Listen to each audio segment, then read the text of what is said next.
Thanks very much. Let's talk about this now with Nancy Grace, the host of Nancy Grace on H.A.M. And Nancy, thanks for joining us again this morning. So the judge says he was just following the recommendation of the county probation department, known in the past for being respected, fair, was a sex crimes prosecutor, but boy, he's now facing this recall effort. How do you explain all this?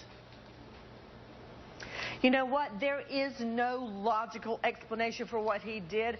This judge, Aaron Persky, I believe, should be removed because not only did he ignore the state and their request for 6 years behind bars, and I want to correct something I heard earlier.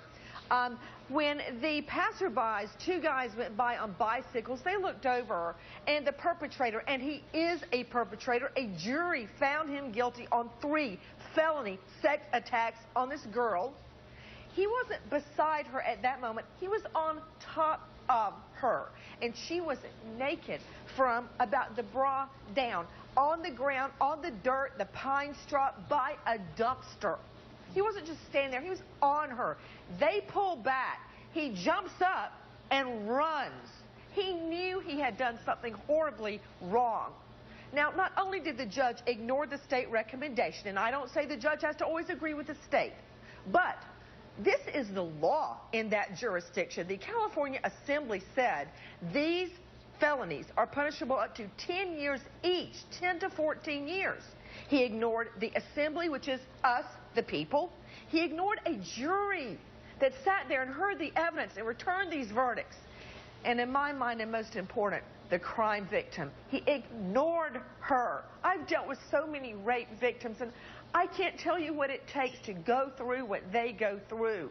And to have it just dismissed, this guy's going to probably do 3 months in county jail. Really? It's absurd. Her statements become a manifesto for so many. Really never heard anything like that. You know, that letter that she wrote was so powerful, especially when she said to all the crime victims out there, when you are lonely, when you are sad, when you feel like nobody believes you, I am with you on those nights. And I can speak from my own experience.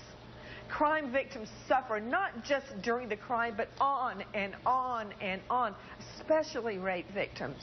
And for the father, I know he loves his son, but to call a sex assault down on the ground by a dumpster, to call it action, his son got some action? I mean, that really shed light on it. And another scary aspect, this may never have come to light if the father had not written that letter. The letter goes on to say, now my son won't eat his favorite pretzels and ribeye steak. Really?